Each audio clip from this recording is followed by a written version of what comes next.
Hey everybody, it's Jeremy from Jeremy.net. I am a comic book artist, writer, creator, self-publisher, and I share my creative process here with you online.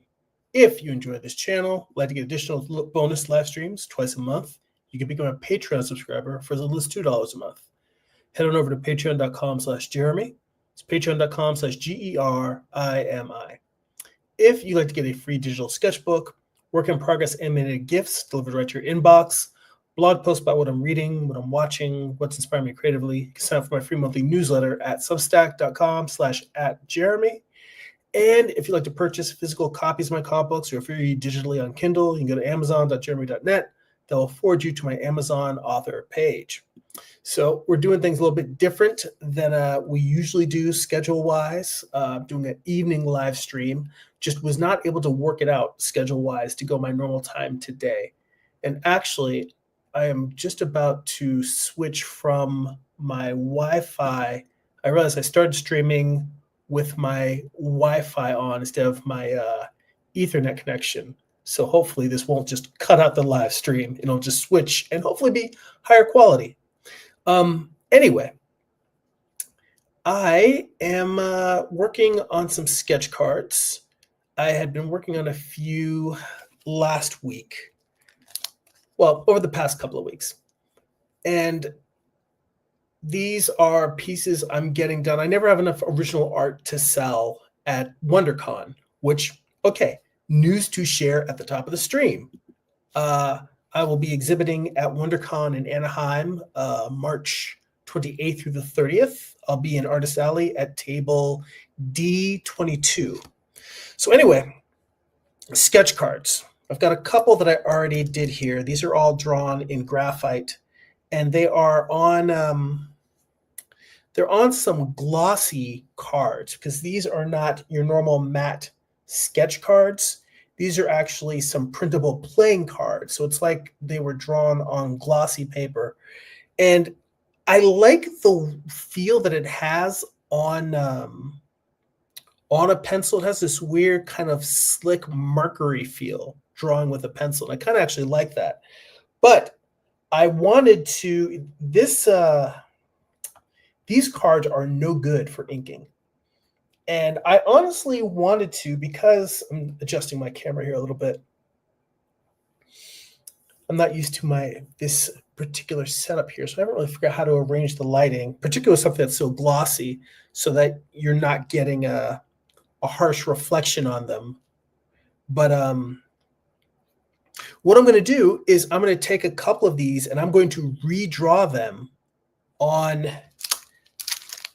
some matte finished artist trading cards. These are Strathmore Bristol boards. So it's just like the same Bristol board you'd be drawing comic book pages on. However, I am going to redraw. I'm going to start with this one, and we'll see how far I get. But I'm going to redraw it and ink it. Excuse me. Pardon me. My allergies are always acting up something fierce. Part of the reason why I'm going to start with this one is because I am big on thumbnailing, if anyone is a regular viewer of my channel. And when I did the thumbnails, I did thumbnails for all of these sketch cards. And I feel like I got the angle of the pose right, but the actual finished card just feels stiffer than the sketch, which is a common problem for most artists doing a finished piece of artwork and it feeling far more stiff than your initial rough sketch. There's something about the energy of a sketch it's difficult to recapture in a finished piece. But I decided I wanted to redraw it, and I'm going to do all of these in ink. But I figured I'd start with this one. Let me see here. And I think actually, let me just clip my sketchbook open, because this is not one of those sketchbooks that lies flat easily. So I kind of have to clip it in position. So let's see here.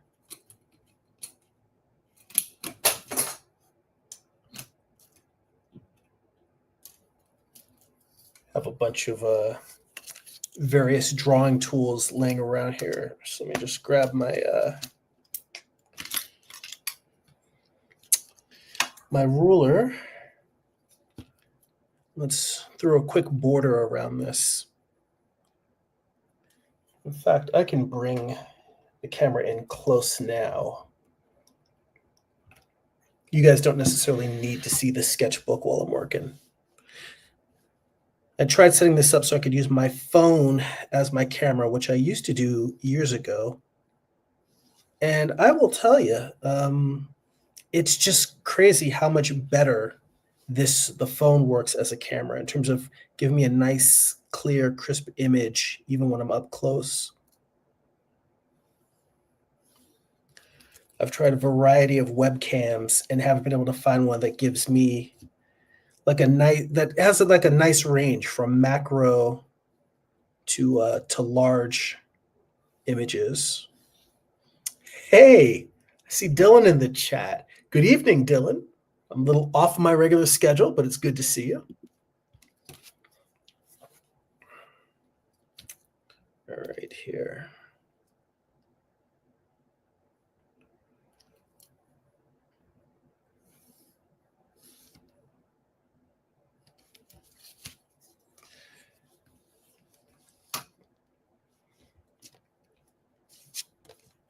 Let's see if I can get this.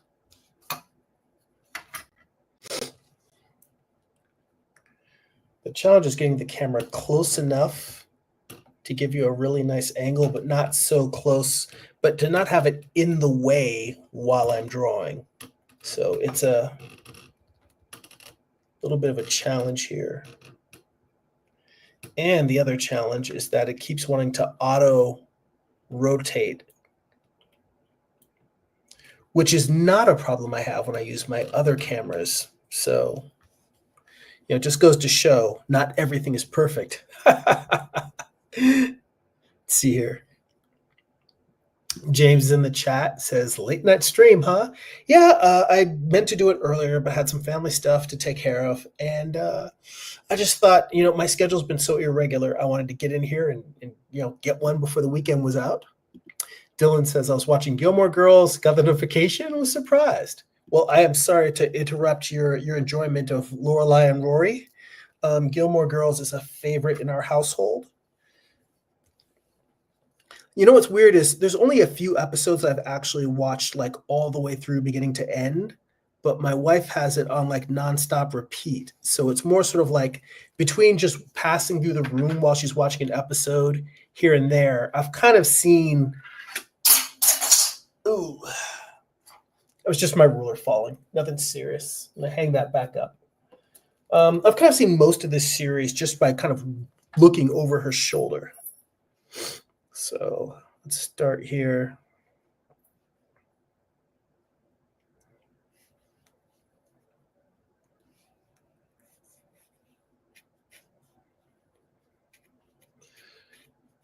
Part of the reason why I wanted to put a border around this first is because I wanted to use the negative space of the border as part of the white of her hair.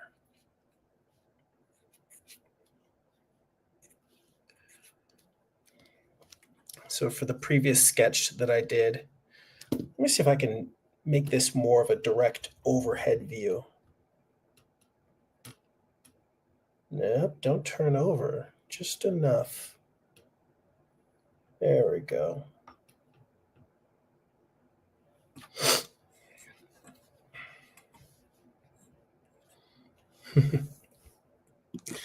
Dylan says, I started rewatching this January or February. I used to watch it with my mom when it was airing. I remember almost nothing except that it was about a young mother and her daughter living in a small town.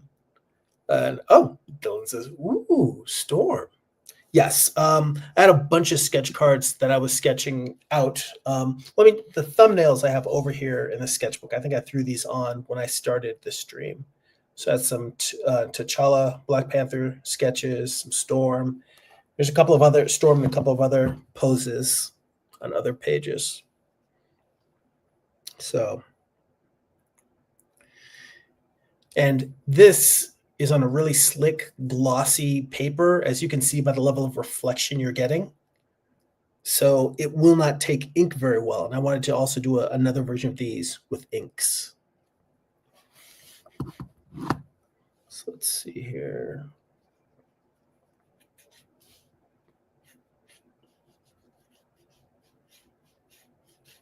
The other thing that's weird about drawing on this table and this setup is that normally I have my work kind of upright and I'm sort of like the camera is peeking over at me. Like I usually will have the laptop raised so it's kind of looking over my drawing board at me. Whereas now I'm sort of drawing looking down, which is weird for me because I've spent a long time trying to train myself to keep my drawing kind of like as close to vertical as possible so I don't distort the image. Let's see here. So James says, I've been thinking about critiques lately. Maybe I said this before, but someone may say something you don't agree with or like. Some may even nitpick. Is it best to take the critiques that you think are valid and go off of those? I would feel overwhelmed at times when people would critique my work and I didn't know how to navigate that. Well, I think there's two things you have to separate, which is the actual information in the critique and whether it's valid versus the tenor of how it's delivered. Because there are people who are full-on assholes and will say very, very mean things because they're a dick. And then there's people who are harsh, but they're actually delivering important things to say. And sometimes there's people that are not mean at all, but they're just telling you things that you don't want to hear. I will tell you, like for my case, a really good friend of mine who I've mentioned many, many times. So Jeremy's drinking game, Carl Altstetter, when I mention him, you get to take a drink. He has been a steadfast, kind friend and mentor and has offered me so much art advice throughout the years. And he's never mean about it, but he's often telling me hard truths that I don't want to accept. And he, I think, has officially dubbed me the stubbornest artist in comics. And I think that's fair. I got to own that. I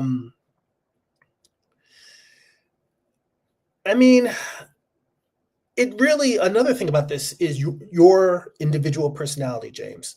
You don't strike me as somebody who gets easily offended, but there are a lot of people for whom any type of critique is really tough on them. And the idea that someone doesn't like what they did or how they did something, they take that very seriously. Some people, it's very, very upsetting. Hang on a sec. I'm looking for my little eraser. And this is, by the way, this is a complete tangent, but one of the most important things that I think an artist can learn is how to critique themselves. Because yes, it does lead to me being a bit of a perfectionist, as Amar has mentioned many times. But one of the reasons why I don't really get offended when someone critiques my work is because I'm constantly just looking at flaws and saying, ooh, that's wrong. That's a thing that you don't even understand how to do well. You botched that and should do it again. You were lazy on this part. It sounds like a runaway train of negative commentary, except for the fact that because I do bad drawings, that does not mean that I am a bad person. And that's another important aspect of critiques, is that you can't let the evaluation of the critique become a measure of your self-worth.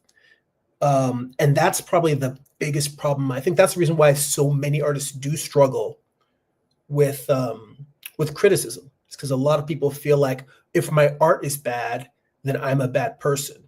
And if someone is telling me my art is bad, they're telling me that I'm a bad person. And just because you invest a lot of emotion into your art is not you. You have value and worth separate from your work. And when I say this, I mean the universal you. I'm not talking specifically to you, James, but I'm saying a lot of people really are emotionally, they're deeply wounded when they receive criticism of their work. They feel like someone is saying you're bad, and they either process it with, severe hurt and depression, or they process it with negativity and hostility. And I feel like the appropriate answer is neither. It's a matter of what information helps me. The most important aspect of criticism is the constructive part. Like, you always hear people say constructive criticism, but not you don't always get constructive criticism. A lot of times people get criticism and they're just like, dude, you're just crapping on my work. Tell me something that's going to make me better. And constructive criticism, this is where it comes back to the style in which it's delivered. Like, someone can be a real jerk in which they say it, but if they say your proportions are off, that's a valid critique if in fact you're struggling with proportions. And I say that as somebody who struggles greatly with proportions. If someone points out if they point out something that's wrong and say, here's how you can do it better, or you should try to do this in your work, as long as they're not being vague. And I know that that's kind of odd because I'm not saying any specifics. But for instance, let's just say that every time I drew someone, like right now, I'm starting off with kind of a cube to begin creating a dimensional, form of the figure. And if someone tells you that all of your figures look flat and two-dimensional, then maybe that means trying to start with like a 3D primitive base. It doesn't have to be a cube. I mean, most people don't start with a cube. Most people start with an egg shape and try to create. If I were to, I really don't want to scribble all over this sketch. Well, actually, I guess I can scribble on this because a lot of what's going to be in here is black. But let's say that you start with a sphere. This is just a flat circle. You know what? I need to be able to draw larger than that. That's too damn small. I got to go to something bigger if I'm really going to properly show you what I'm talking about. Let me just grab a sketchbook here.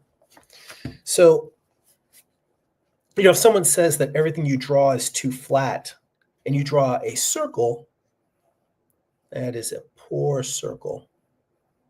But if it's just a two-dimensional shape, then yeah, it looks flat. But even if you're just doing line and you try to create, a north and south pole and an equator, and then let's say it's dipped slightly towards you, like a globe that is see-through. That's the idea of trying to take something that is two-dimensional and making it three-dimensional. And the only reason why I'm saying this is because whatever criticism anyone gives you, the first question is, how can I use this to make my work better? And that is the bar by which I judge all criticism, regardless of how it's delivered. Now, if someone delivers something really important but delivers it in a negative way, then I just file that away. What I do is I will emotionally detach from the person, and I'll take the information and say, okay, this is the information I need to use. I don't like that person. I don't really want to deal with them, but I also know that they'll give me harsh truth. So if there's stuff that I really need an honest answer on, then I may go to that person again. But generally, I can separate the person from the advice. So I guess let me know if that answers your question, James, or at least gives you a framework to approach it. My approach is, what can I take away from the criticism that is useful? What can I turn into a tool? What can I use to make myself better? Or even if it's something where they aren't specific, if they just say, I draw hands badly, all the hands suck, then if I hear that from multiple people, then maybe I need to go get some books on hands. Maybe I need to spend some time in lifetime classes studying hands. And that's another thing about criticism is if you show the same piece to like 10 different people and you get 10 different answers, then it's probably more about whatever those different people's tastes are. But if you show a piece and you get 3 people who say, they say that your anatomy is wonky or the perspective is bad, then you better damn sure believe that multiple people are seeing it. That's something that needs to be worked on. So I don't know. That was a bit of a rambly answer, but let me know if that is useful to you. So let's see here. Back to Gilmore Girls. Dylan says the reason I don't remember much is because I was kind of young. So my mom tends to find other shows that grabbed her attention more. James says, yeah, you may not be used to harsh critiques. I drew a purse once and my storyboarding teacher said it looked like a vagina. He says, it rubbed me the wrong way, but it helped when my friend's mom said purses look like vaginas. That's exactly what I was about to say. Yeah, it may very well look like, that little, pull at the top. It's a little, it could be like a little fisherman in the boat. So it's not a crazy thing. Now, what would be interesting, and this is another thing, if you're asking for a critique at a convention, that's kind of a different thing because you're standing in line, it's busy, the person has a lot going on. But if you're in a classroom setting, if you're in an educational setting, and for instance, I would have said that that person said, it looks like a vagina. I would have said, what should it look like? Can you show me a good example? Because I do kind of feel like when it comes to criticism,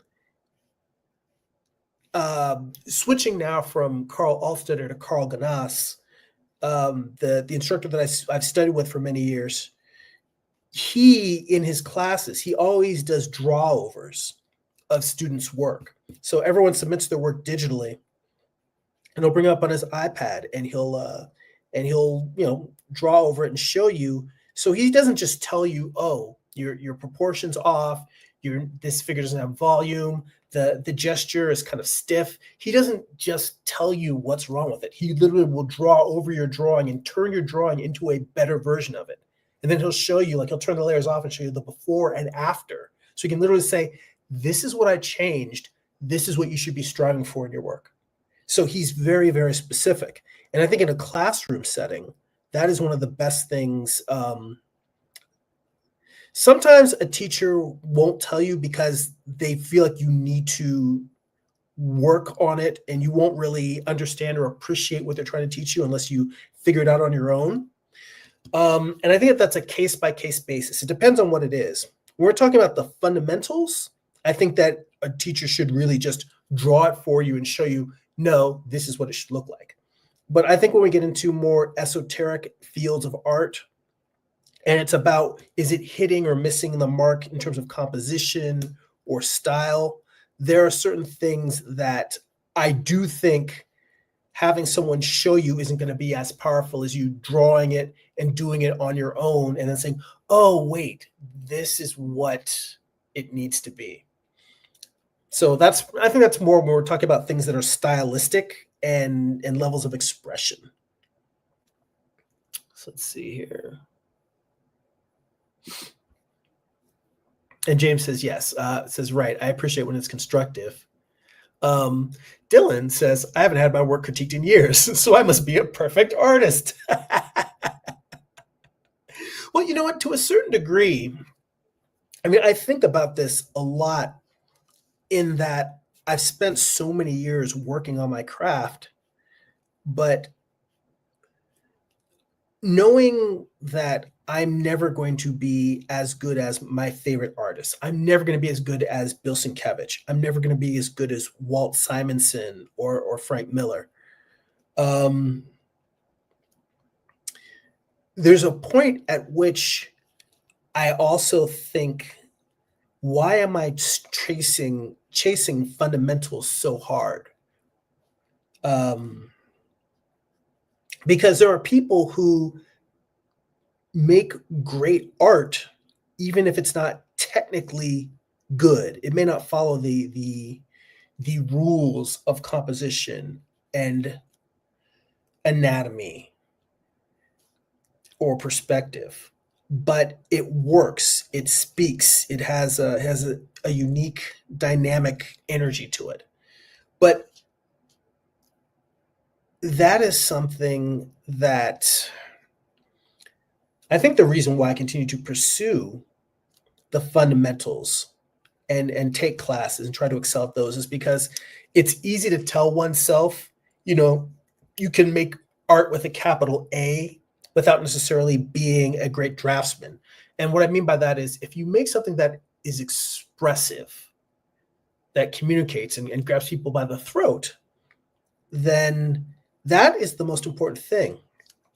There's an artist, I'm just going to write it down here because if I type his name, it may not mean much to anybody, but this way you can at least look him up.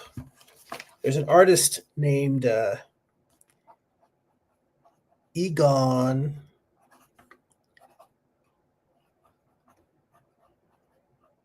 Schiele. I think that there might be an I here, but if you start typing this in, it'll autocorrect to his correct name. But anyway, he's an artist who I want to say he was not a protege of, but he was a fan of and followed the work of Gustav Klimt around Klimt's time. And if you look at Schiele's work, it starts out kind of like a watered down Gustav Klimt, and then it goes into like it kind of goes into like Ben Templesmith territory. And I mean that as a compliment to both Ben Templesmith and Egon Schiele. Like it becomes dark and distorted and creepy, and the characters have this beautiful ugliness to them. And it is work that you don't necessarily have to be a great draftsman to make, but you can see where he started off and the fact that he was studying draftsmanship in order to get there. So I think sometimes that, and I think that's one of the things that keeps me pursuing draftsmanship is, on one hand, yes, when you find a style that is truly your style, and they say that your style is just your mistakes, but when you find that you know, it is a unique expression of self, and it's not the same as just following the rules. But at the same time, I feel like a lot of artists, you can't really get to that place, or at least it's, to me, it looks like it's difficult to get to that place if you haven't studied the fundamentals at all, or if you have no regard for them whatsoever. So that keeps me chasing. So let's see here. And James said, in terms of my long, rambly answers, which are the only kind I give, he says, yes, it does. Dylan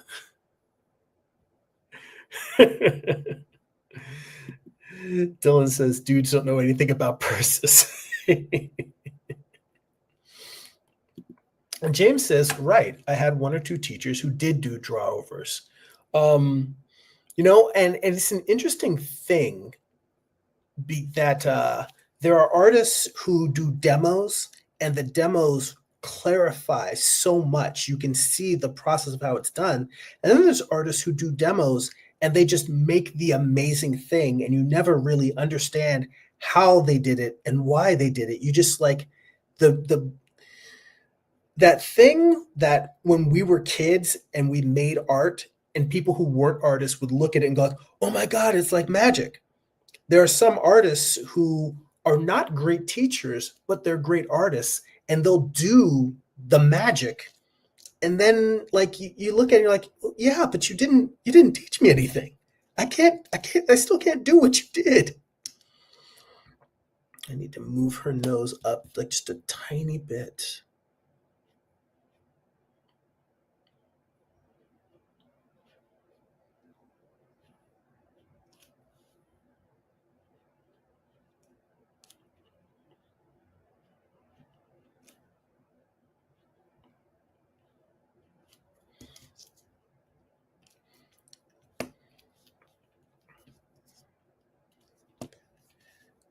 And it's a real challenge, honestly, drawing this small. One of the things one of the reasons why I'm doing this, because my buddy Carl Altstetter was like, he was like, you know, I should sell more originals at conventions. And doing small pieces is a way to produce work that doesn't take that long because it's small.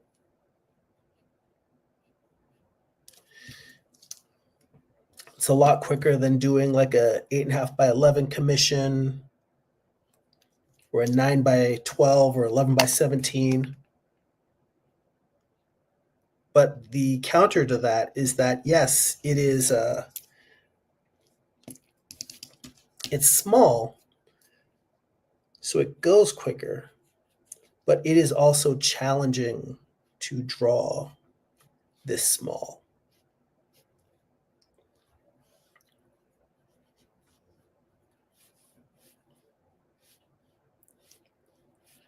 And I'm drawing across through here to try and make sure I line up her headdress. And figuring out how to draw Storm's headdress was like a whole project unto its own for doing a Storm commission.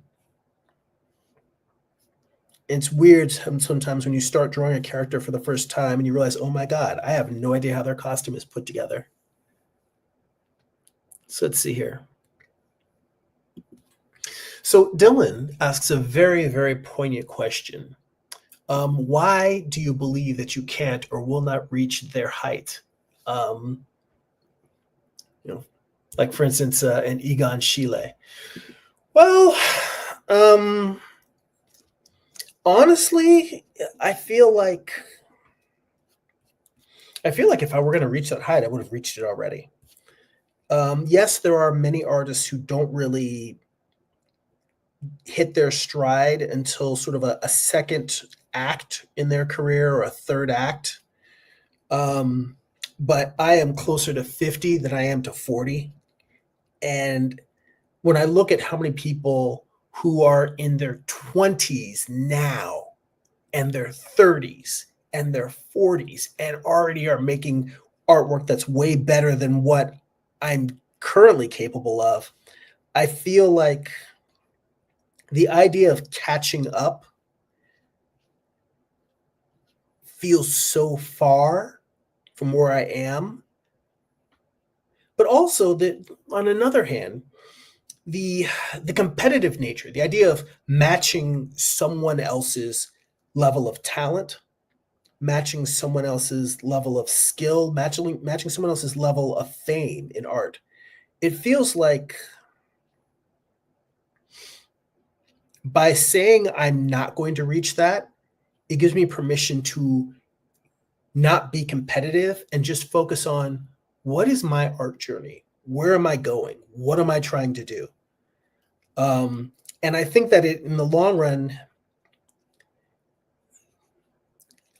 it's probably healthier for me to say, I'm not going to obsess about my heroes and what they did, because chasing that dream, I think, is a road to heartbreak. I think what makes more sense is simply for me to look at the art that I make as a personal exploration and a personal journey. And that is a personal choice, because there's a lot of people for whom competing with others is an engine that motivates them. So I don't want to tell you that you should not be competitive when it comes to other artists, because being competitive might be just what you need in order to take your artwork to the next level. These are all personal choices. But for me, I feel like being in pursuit of Egon Schiele, being in pursuit of, here's another thing. When you talk about being in pursuit of someone like Bill Sienkiewicz, that's like, okay, he's at like the top of my list of heroes, But you look at like almost any other artist that would consider a hero, they still consider themselves in pursuit of Bill Sienkiewicz. Like for instance, one time on a live stream, Andrew Robinson came up, and I'm not sure if you're familiar with him. He did the artwork for the graphic novel The Fifth Beatle. He and Kyle Baker, both of them, heroes of mine. Well, I don't know about Kyle Baker, but I feel like Andrew Robinson, you could see some Bill Sienkiewicz in Andrew Robinson's work. And Andrew Robinson is a hero to me. Like people, okay, and even though like another guy, Dave Johnson. Dave Johnson isn't somebody who I don't think his work looks like it's inspired by Bill Sienkiewicz, but I know that he definitely is somebody who considers him a peer who is, an amazing artist. So like literally you can make the entire list of all the artists who I admire and like all of the artists that are at the top of my Mount Rushmore of my heroes, they're also heroes of so many other people who are so much farther than me creatively in terms of their actual craftsmanship. So it's not about fame. It's not about being on a hot book. It's not about getting to work on a movie or draw a particular superhero title. It's just about what you can do with your knowledge of anatomy, proportion, and gesture.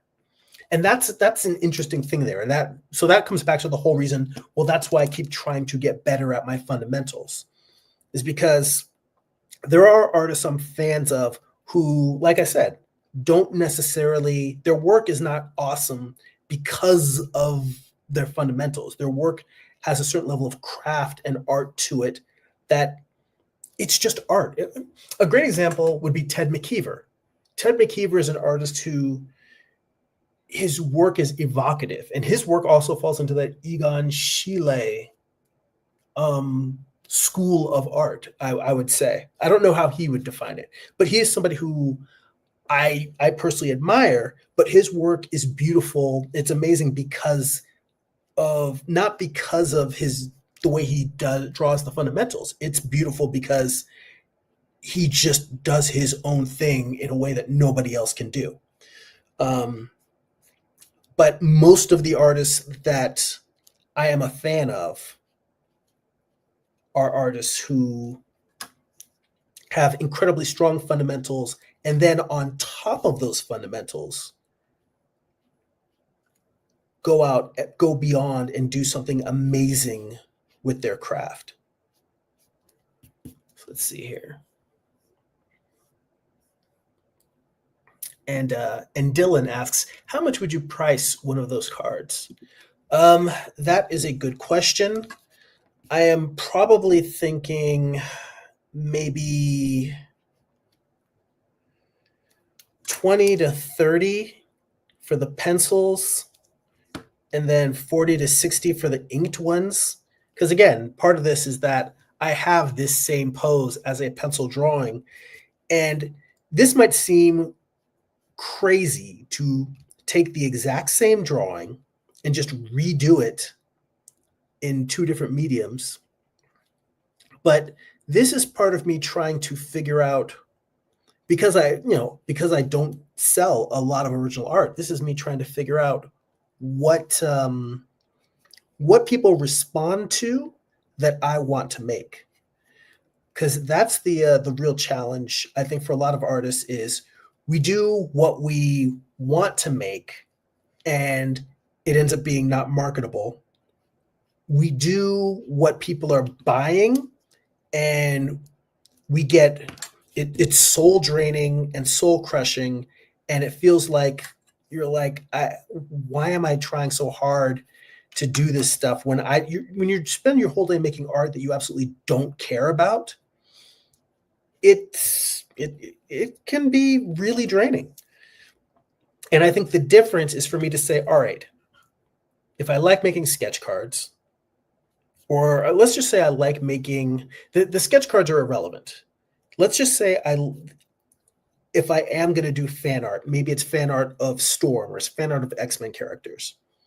Then it's a matter of, well, what format will people buy them in? Do people prefer pencils or inks? Do people want to see me do these sketch cards in watercolor? And the idea is, it's not that the sketch cards themselves are irrelevant. It's that I try to figure out, the goal of doing this is to figure out what people will buy from me in terms of original art on a small scale. This is a test.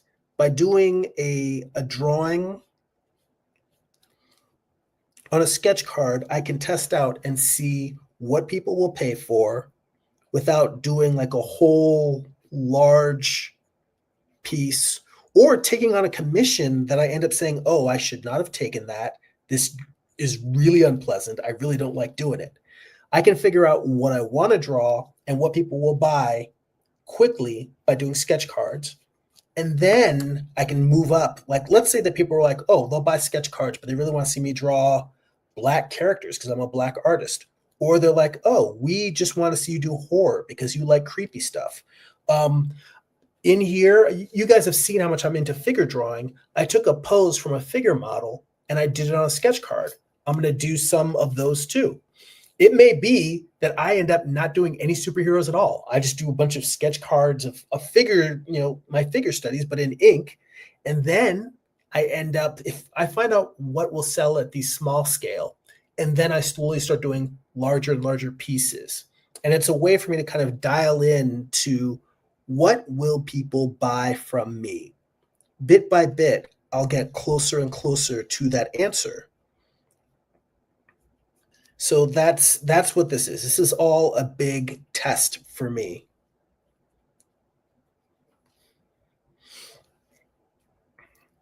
So this pose just feels like it's got a little bit more energy than the last one I did. But I'm also gonna figure out in here.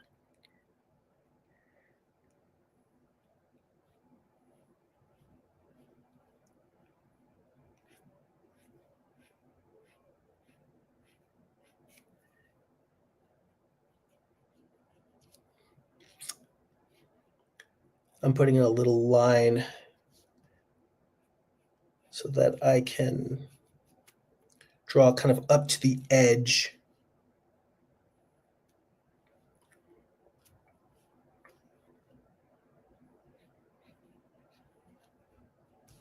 of her mouth.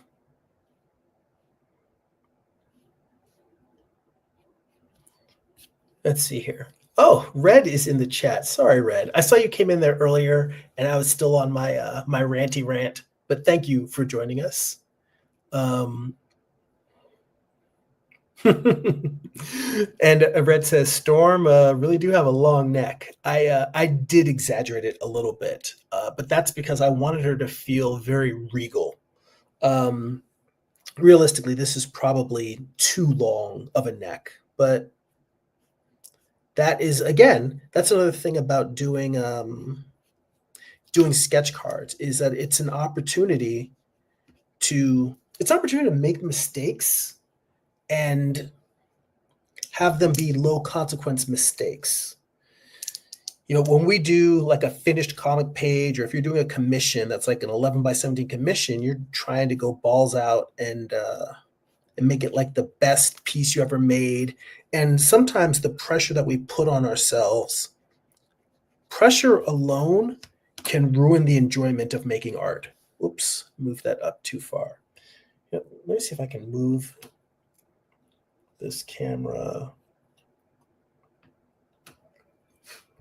up just a little bit. The one thing that sucks about using my phone as the camera is that the orientation lock to keep the phone from like flipping around, it doesn't seem to work with the app where I'm sharing it with the laptop.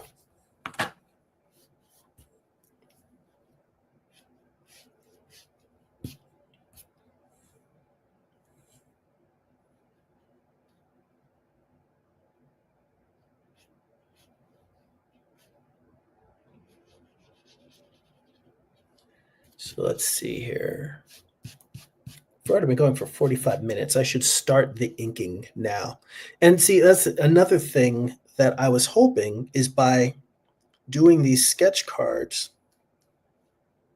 I would get into the habit of working faster.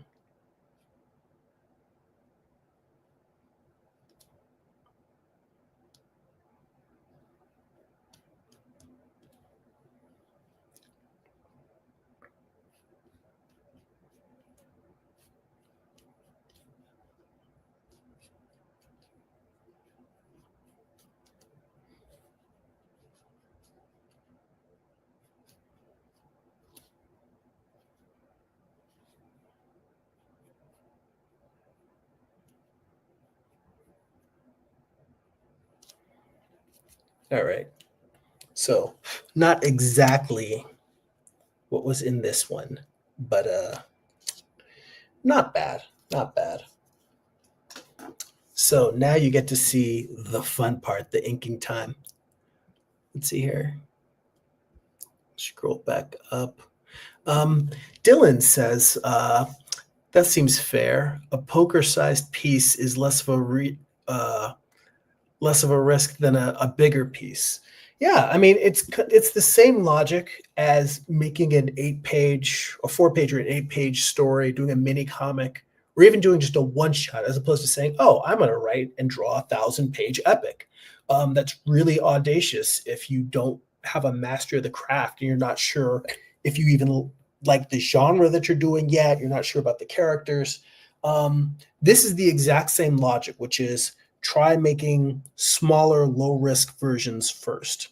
Things that aren't going to take you very long. Things that, I mean, the fact of the matter is, I'm not going to do it. But if I were to just tear up this card and start again, what have I missed? I've used up 47 minutes I've been streaming here. This one right here, I mean, that's the whole thing. I drew this knowing I drew all of these sketch cards I have up here. I drew them knowing that I was going to draw the exact same piece on a matte paper so that I could ink them, because this is too slick to take ink. I could have just started drawing on a slick paper and said, this is too slick, let me set it aside. But I also want to see if people prefer the inked version versus the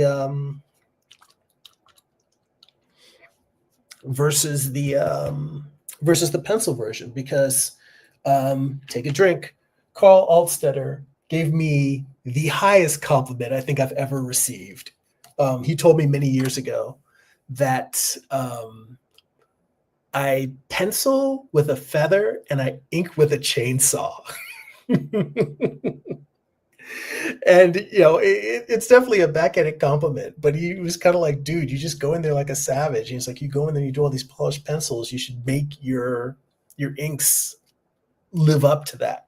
And what I've been trying to do is pencil lighter and lighter, do less detail and less structure, and really make the pencil sketchier so that I can come in and really do the draftsmanship with the ink, have it feel a little bit more spontaneous. Let me see here. Let me get caught up on the comments before I start inking here. James says, I wonder if I'll get to see any of that work that a friend of mine's husband did when he worked for Antarctic Press. He passed away a few years ago. I'm sorry to hear that. Ben Dunn is on YouTube and he live streams pretty regularly, the president of Antarctic Press. And I don't know whether I've watched some of them before, and I want to say that they were more of the ones where he was just answering questions, talking at the camera. I don't think that they were necessarily live streams where he was working and taking questions, but he might do that. And even if he doesn't take questions during his videos, if he's anything like me, he reads the comments. So it's I mean, that's the beauty of this day and age. There's creators that we're fans of who have YouTube channels or newsletters, and you can just send them a message and just ask them a question. They're all real people. They put on their pants one leg at a time, just like you and me. So, definitely reach out, find out. I hope so. Let's see here. Red mentions that this piece reminds him of Picasso. Well, you know what? I am curious to hear that. When I hear that, my first thought is, wow, my proportions are off by that much. Now, mind you, Picasso, you know, anything that he did where the proportions are off was intentional. Um, I got to travel to Spain years ago, and one of the most amazing things I really understood Picasso when I went to the Picasso Museum in Barcelona, because once I saw how well he drew as a teenager, I was like, oh, I get how he would move into cubism and abstract art, because he painted as well as the old masters by the time he was like 17 or 18, which is crazy. So he was already a master artist. Now his dad was an art teacher, so he was born with a leg up. He was growing up with art in the house and with someone teaching him how to do the work that he was trying to study. But when you get to the point where you are that good that early in life, it's like I can see how you would just say, all right, well, I can do all of this. So now what? That's what, to me, that's what cubism is someone looking at just the traditional fundamentals, completely mastering them and saying, well, now what?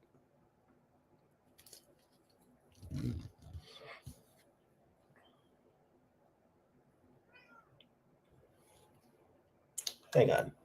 Khaleesi is here. I gotta grab her and put her in the cat condo. Come here, sweetheart. Come on. Come on. Don't make me look like an asshole in front of the stream. Come here. Oh, I'm not bringing her up because I want to get her on camera. I'm bringing her up because she wants to be in her condo, and I know she's going to keep meowing if I don't. This is her. Oh, you're shy? Yeah. She's hidden by the little tag with my name on it. But anyway, she she will just relentlessly meow if I don't bring her up here while I work. All right, settle down. Get back to it. Let's see here. Comments.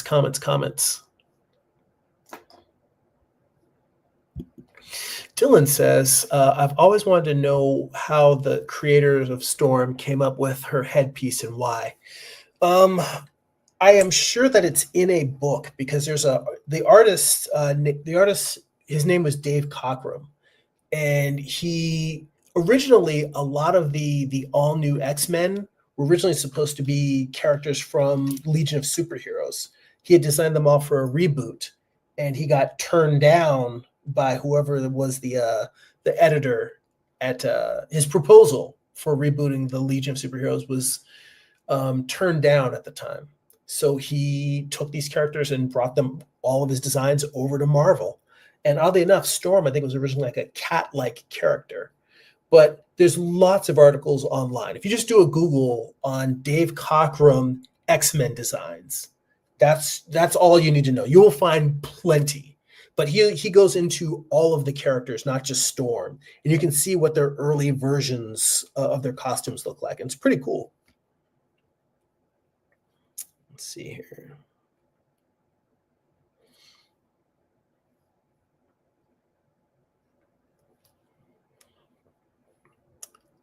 All right. I'm trying to decide if there's anything else that I want to do with a straight edge before I break out the brush and get brushy with it. I should probably draw her. In fact, I don't use my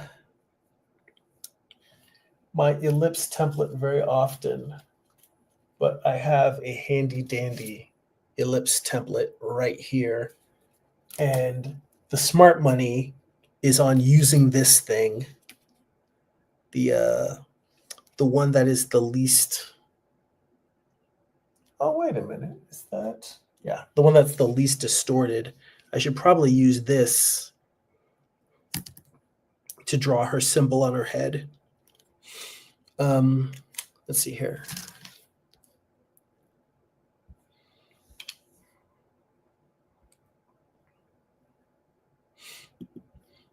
Red says the art reminds me of John Romita Jr. I love it. I will take that as an absolute compliment. Romita Jr. is amazing. I mean, Romita Sr. is also amazing, but those are two fantastic artists that I would definitely say. You know, I haven't studied John Romita Sr.'s work as much, but I mean, like I've read through Ramita's work on his early work on X-Men, his '90s work, his late '90s work on X-Men, his Punisher work, Kick-Ass, of course, his DC work. He's just one of those guys. He's like a master storyteller. The Daredevil Man Without Fear that he did with Frank Miller is one of my all-time favorites of his work. I think part of the reason why I have such trouble settling into a style is because I love so many different comic book artists. I love cartoony artists. I love painterly artists. I love sketchy artists. I love tight, slick artists. I love comics, and I think that's one of the reasons why I love Bill Sienkiewicz is because style is like mood to him. It's not a boundary and it's not something to be established. I mean, when you see a Sienkiewicz piece, you know it, but he can effortlessly move from medium to medium like a chameleon, and he can make something cartoony or photorealistic or anywhere in between, and it feels right, and it also still feels like him. Anyway, let's see here. I wonder, I hope that my camera's not. No, it still has power. I don't know what that noise was. But Red says Picasso's work is abstract. Yes, very much so. Dylan says, how much is your cat paying a month for her cat condo? Since you're in California, I'm guessing it's kind of expensive. Well, she pays us in mouse toys. Red says 1,000 catnip. Let's see here. Okay, Dylan says, get brushy with it. Okay, Will Smith, I hear you. All right, let me get in here, draw this. I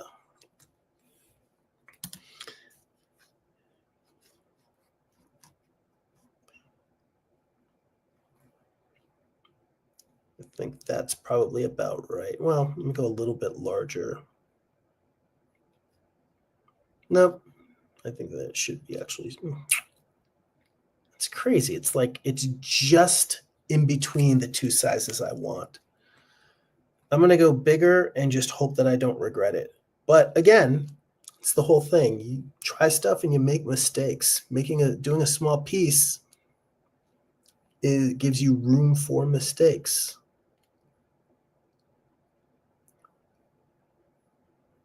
Go like that.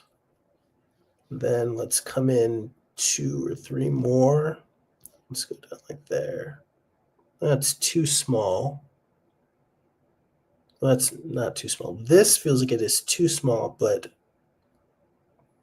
the other one definitely feels too big. So let's try this.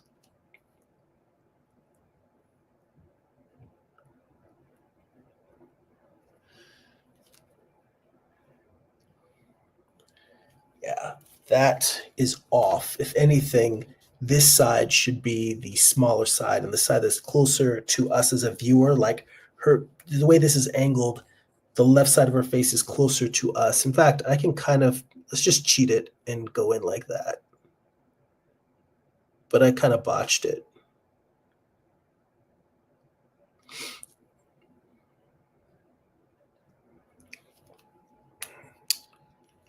So I got to get in a little bit more. One more line on this side. and then we break out the inks.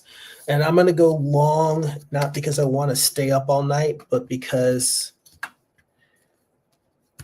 I'm so close to starting the inking, and I feel like I should at least ink like I'm so close to the brush part of the inking, and I feel like I should do at least a little bit of that. And it's been a long time since I have inked with a brush, so I'm kind of excited to see how much of a disaster this turns out to be. James says, I like Mark Bode's work, but I also like Rick Veitch. Oh, let's see. Rick Veitch is one of those guys. Like, he's not an unsung hero, but he's somebody who you don't hear his name brought up as often as a master of the comics medium, but he very much is. He says, it's cool that both of them were involved in the Ninja Turtles comics. I haven't read their Ninja Turtle stuff, but I got into Rick Veitch's Brat Pack work, and I think I read one or two other works from that same universe. Um, I've actually never read any of his Swamp Thing work, but yeah, he's definitely a master creator, master storyteller. And Dylan says, "Oh man, I hate it when it's in between the stencil options." Sometimes that is just the challenge where you're like, you got to wing it or just go at it and hope that hope for the best. So what I've got over here is I like using synthetic brushes, and I use Dick Blick. These are Wonder Whites. So I've got a number 4, a number 0, and a number 2. And the way I tend to use these is I use the number 4 for filling in large areas of black. I use number 2s for the outlines of figures, and then I use the 0 for detail. And it's been such a long time since I have done any inking in front of people. You guys have not seen my tools, but I usually will have a bottle cap that I use as an inkwell. And what I'll do is I'll take a little bit of ink out of here. I'll, drip some in there, just enough that I can use, and then I'll seal this back up so that it doesn't dry out.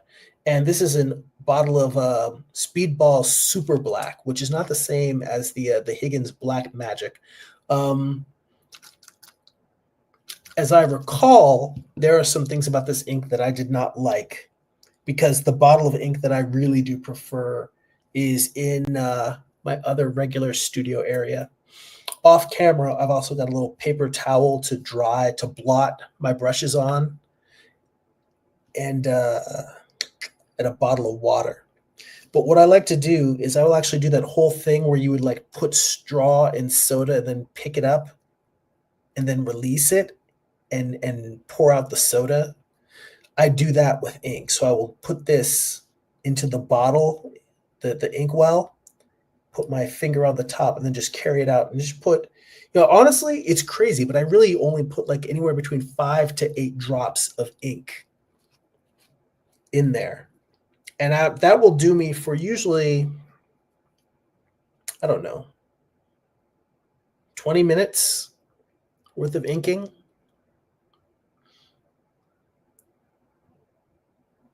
Let's see here. So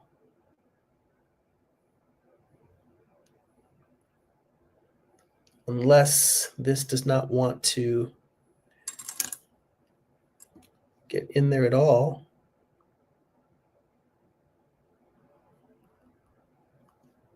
Let's see here.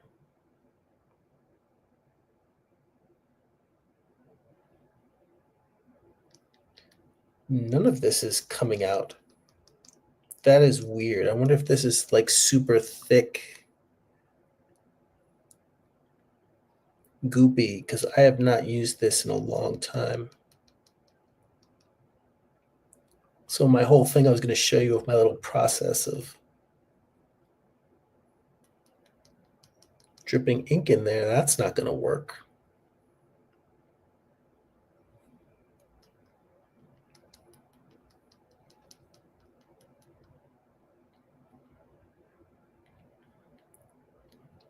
And then the other thing is I usually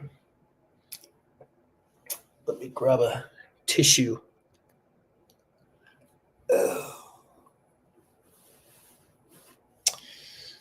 So I can't speak to this particular ink because, like I said, I haven't used this bottle in a while. But my usual method is about 5 or 6 drops of ink, and then I will put the straw in water, and I will put in usually just 1 drop. Wow, none of this is working.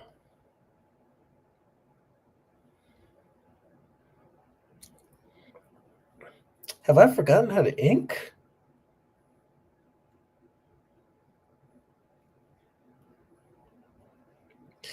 Anyway, I usually like to put in 1 drop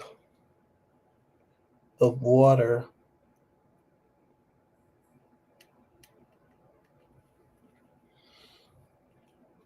All right, well, that is absolutely not working. So what I'm going to do instead, oh, wow. It's not working because this thing is clogged. Yeah, this ink that I'm using here is super thick. See if I can get just 1 drop in there. That's it. Yeah, I like to get 1 drop of water in there, which is just enough to thin the ink to the consistency that I prefer it.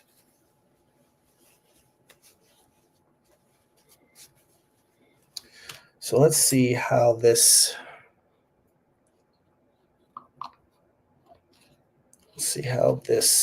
ink does.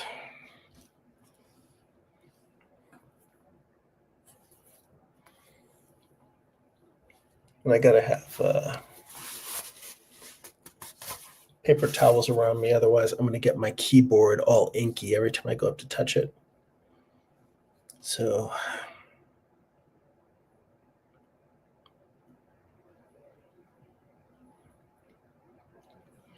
let's see here.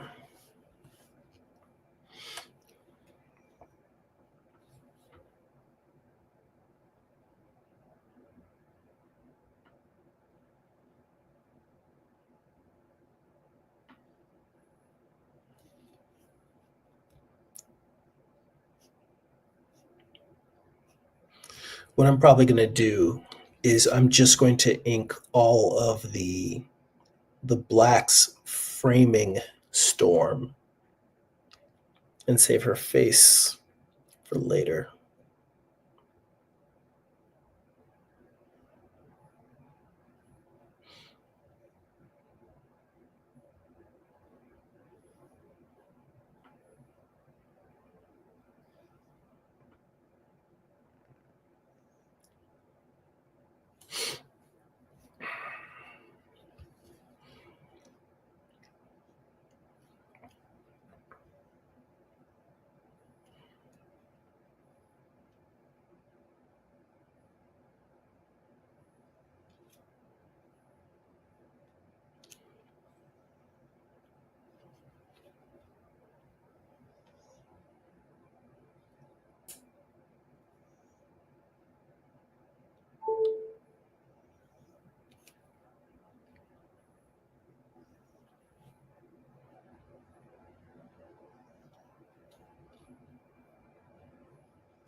Something else that I really want to do is get back into the habit of inking and intentionally do like loose, rough, energetic inks.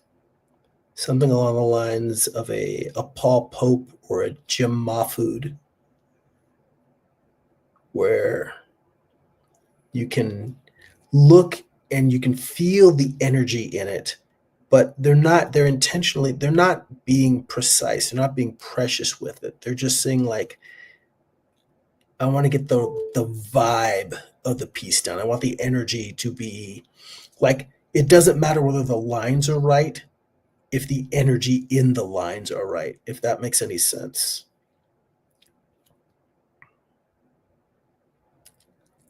Like, more Sex Pistols and less, Dream Theater.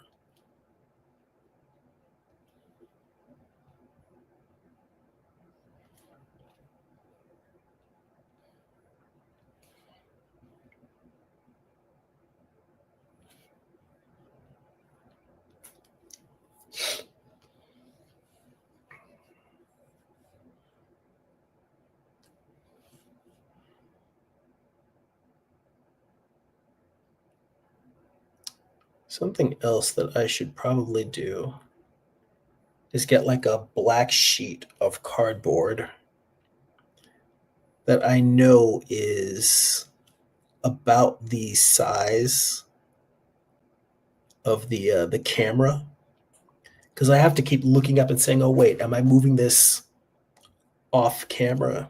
Am I keeping it in frame?" Because honestly, when I'm inking normally, like if I were to zoom the camera out a bit,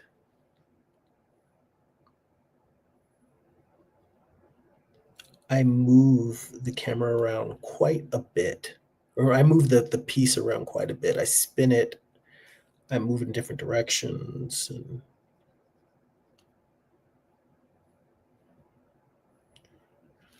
check and make sure that these cables are properly connected, because it keeps giving me this little ding.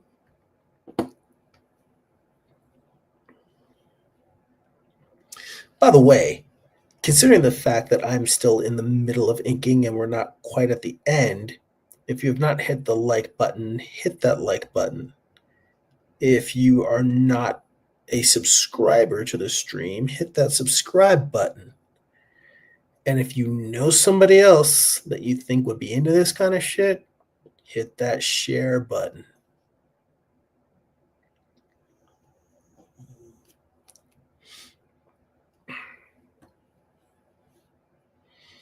It's going to take a process for me to get back into my inking rhythm and get to the point where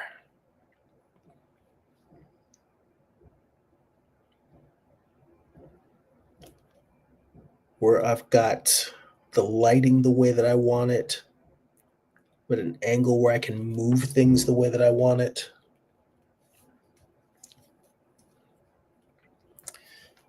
Because I'll tell you right now, I definitely, drawing around the camera is irritating as hell. I will say that is one of the things that in previous setups I've had, I would do kind of the opposite, where the camera would be far away, but it would be up above my head completely.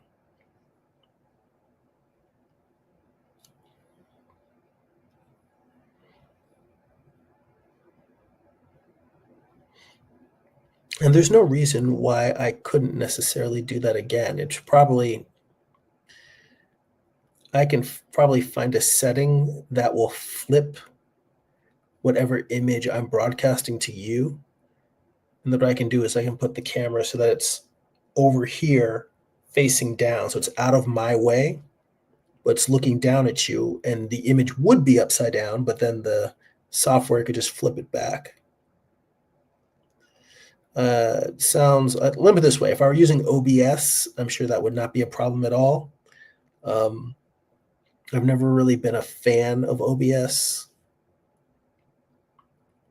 And to be honest, until StreamYard came along, that made live streaming way easier. Before, I definitely, I would say honestly, StreamYard, I think, is the thing that made live streaming easy enough and straightforward enough that I was like, oh yeah, this is my jam. Because prior to that, it was all film with my phone and then upload later.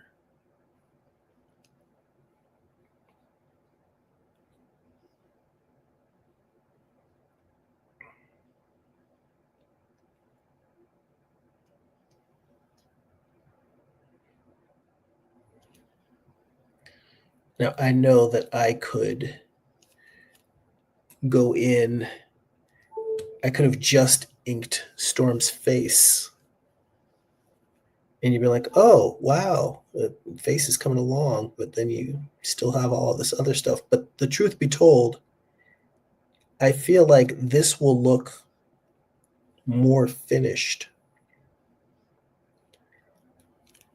by the end of this stream if I go in and I just ink all of the black around her.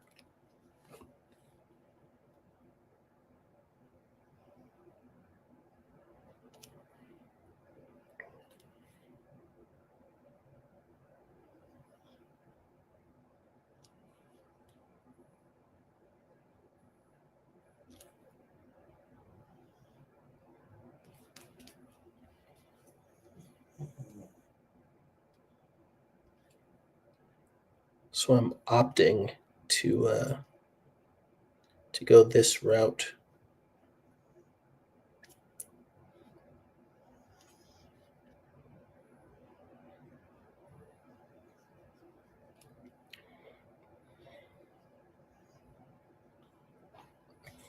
Yeah, I'm gonna have to work out exactly what to do with the camera because right now I have to crane my neck to look around the camera, and that is so uncomfortable.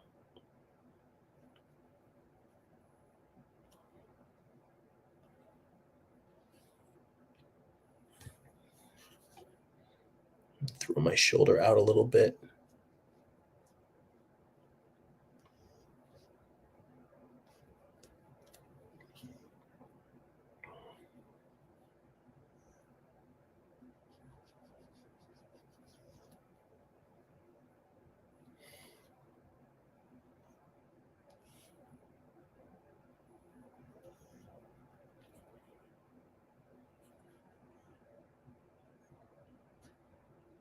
It might be the age of this ink. It might be the fact that I never really liked this ink in the first place, but it's definitely not giving me like a smooth, flat black. It's giving me like a chunky black that is like oil paint in some places and kind of watery and thin in others.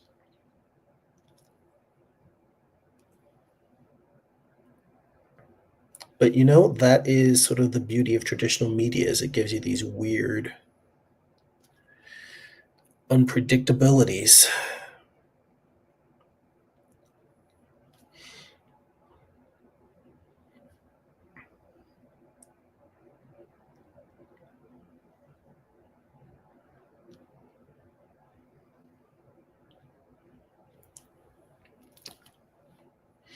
All right, let me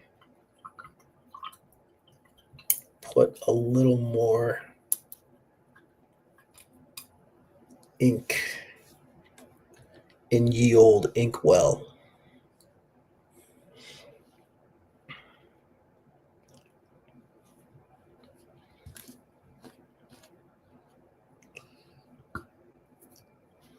And we'll see how this works this time, given, hang on, whoop, too close, hit that with my arm. Ugh. I splattered ink in my face.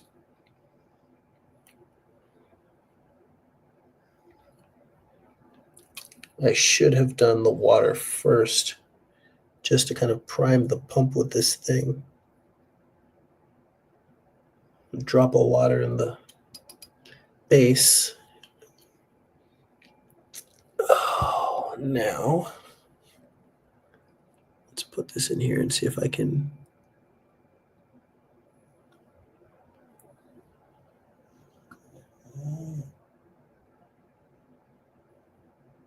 Two.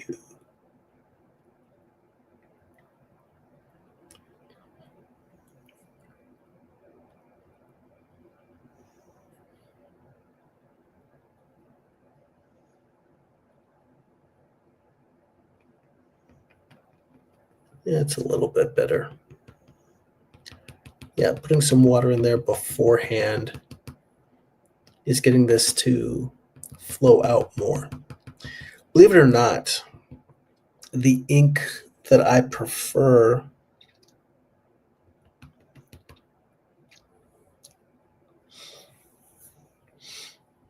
Well, the pink that I prefer is Speedball Super Black, but this small bottle that I bought is not up to the quality, and that's the reason why this is in this studio.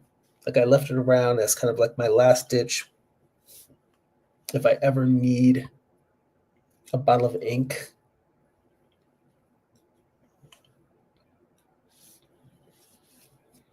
Then I've got it, in an emergency.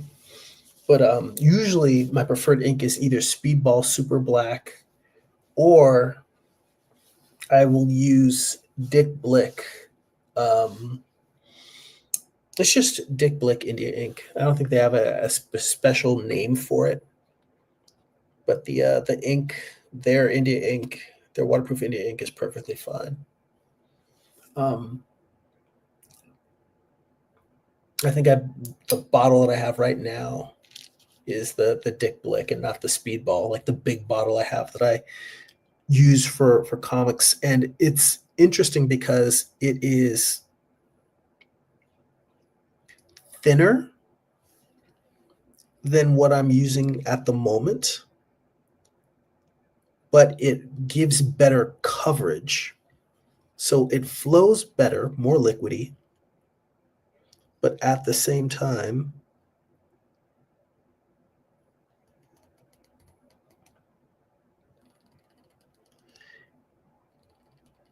it is blacker. So the light that you're seeing here, like almost like it's watercolor, the light area that you're getting in this, you wouldn't get that with the ink that I usually use.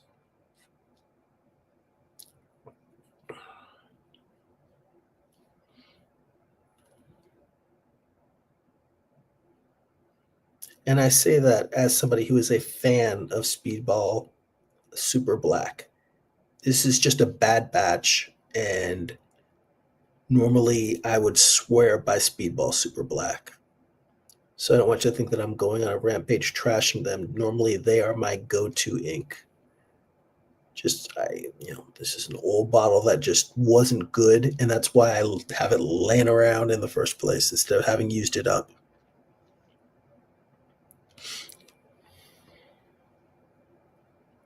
One of the things I want to start doing in the coming year, not just in 2025, but going forward, I have a habit of buying art supplies and then them just sitting around and not getting used because it's like, oh, I want to make this I want to paint on this material or I want to use this type of medium.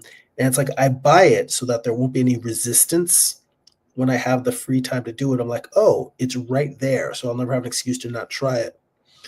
But what that does is it leads me to having way too many art tools that are just unused.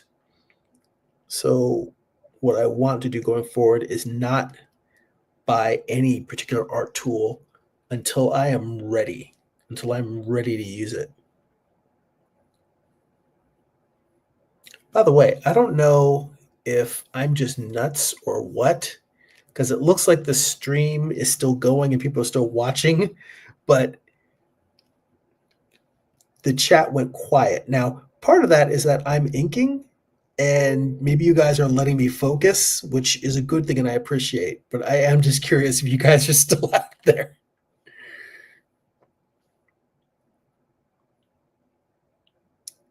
And if you guys are still out there, then that's actually really kind of you to say, all right, he's inking, let's let him focus. But I just wanted to check and make sure.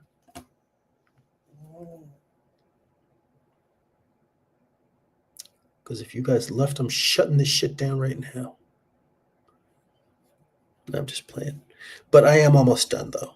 I'm gonna save the face for some other time.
You know, the amount of time that I am spending on a drawing this small, when you look at how quickly somebody who works on a mainstream comic could knock out a commission for a comic fan at a convention. That's another thing is this is probably not just good practice for me to damn it, I keep hitting the camera.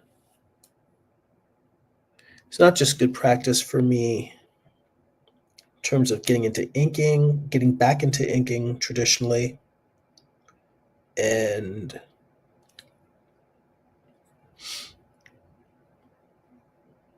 creating original art to sell. But realistically, I should be able to like blow through.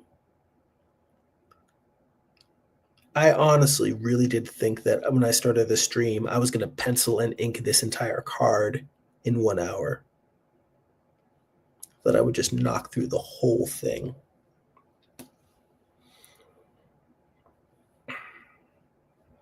Not the case.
All right. A little bit of the headdress frame, and then we're going to call it.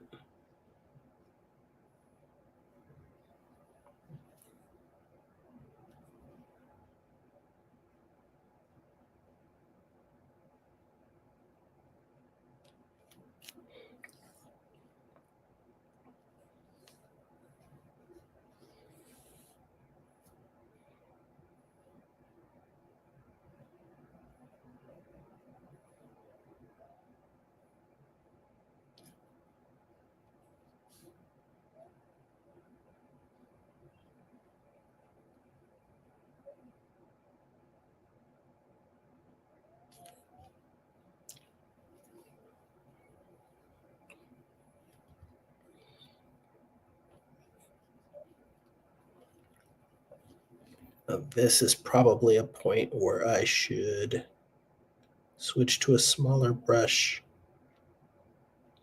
But what I'm trying to do is leave just enough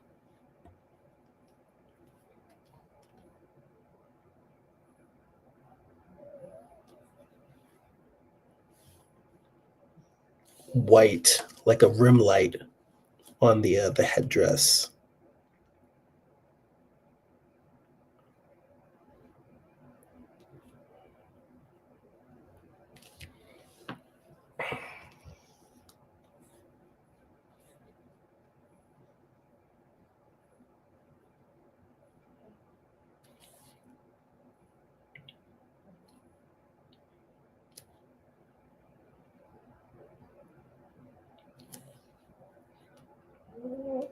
Oop, moving this.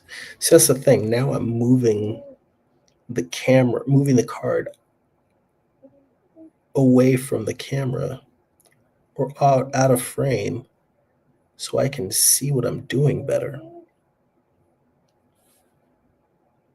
That's kind of the challenge here.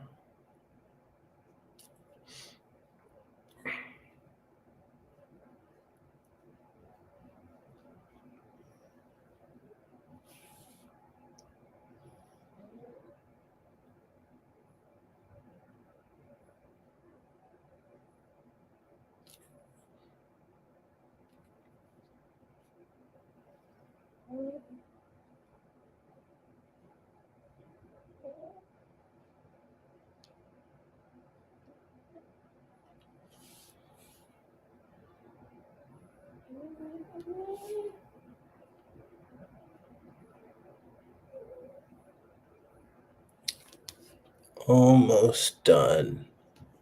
Let's see here. In the chat, Dylan says it's coming together, Jeremy. Thank you. Nice to hear it. And Mighty Geek Studios, hey, good to see you. Says doing trading cards now. Yeah, well, I am doing WonderCon in Anaheim at the end of the month, and I never have original art to sell at shows. And my buddy Carl Altstetter was like, "Dude, do sketch cards because they take less time to do, and you can get a bunch done."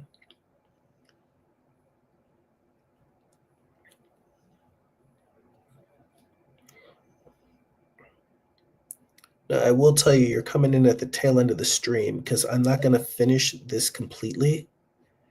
And I really just wanted to get in the last part of her headdress. I'm going to do her face tomorrow when I'm nice and fresh, which is kind of a, it's a double-edged sword because on the other end, it would make sense that now that I've kind of warmed up inking, that now would be a great time to just power through. But it's been a long day for me, and I really should not stay up too much later. So I have work tomorrow.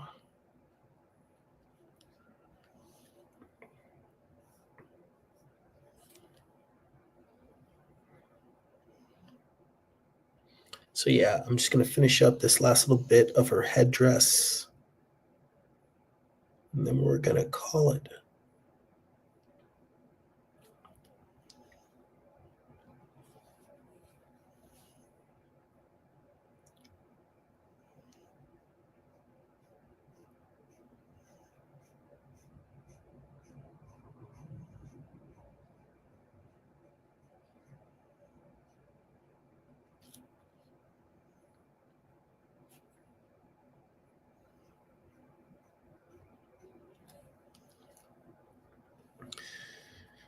All right. So there we go. To be continued. But here, let me lift it off because the other thing about this is this setup, the lighting is not great for a sketch card or for showing you this accurately. It's better for me to lift it up and angle it towards the viewer a little bit more. Pardon me. Although the camera is so close, I think it's hard for you to even get a real good sense of it. Let me pull this back just a little bit. I really thought that this would go so well with this new camera holder for my phone, but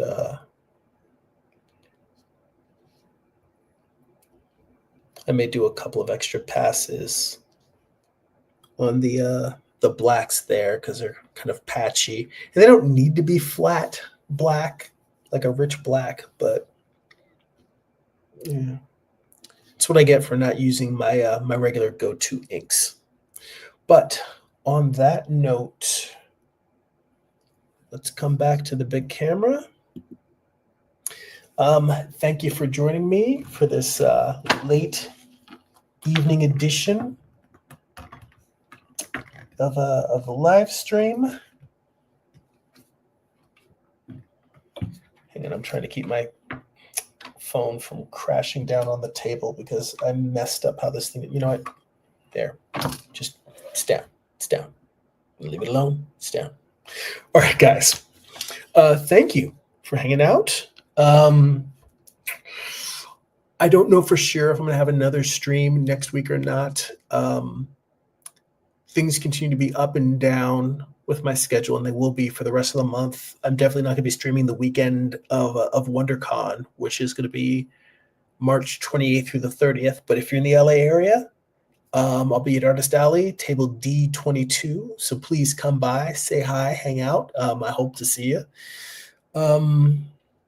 But hopefully in April, hopefully we'll get back to our regular Sunday schedule. That's what I'm aiming for. So things are still gonna be kind of loosey goosey for the next couple of weeks, and I hope you guys will bear with me.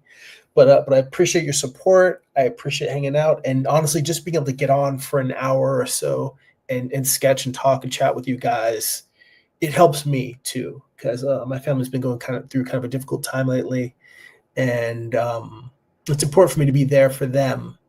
But coming here and making art is kind of a space for me to just let go and not be stressed out and not worry. And it's nice to be able to share that with you guys because making art is my happy place. So thank you for being my happy place, guys. On that note, if you'd like to become a Patreon subscriber, get additional bonus live streams twice a month, you can become a Patreon subscriber at patreon.com/Jeremy. It's patreon.com/GERIMI. We also do additional bonus live streams twice a month. I just did one of the bonus live streams last night and just posted it. So you can definitely go and check that out. We also have a Patreon exclusive Discord server where we share work in progress, feedback, encouragement, shop talk, and more. All of that for as little as $2 a month. Patreon.com/Jeremy. If you'd like to get a free digital sketchbook, work in progress animated GIFs delivered right to your inbox, blog posts about what I'm reading, what I'm watching, what's inspiring me creatively, you can sign up for my free monthly newsletter at substack.com/@Jeremy. And if you'd like to purchase physical copies of my comic books or if you read digital on Kindle, go to amazon.jeremy.net. They'll forward you to my Amazon author page. All right, guys, thank you for bearing with me. I'll see you guys soon. That's it for now. Go be creative.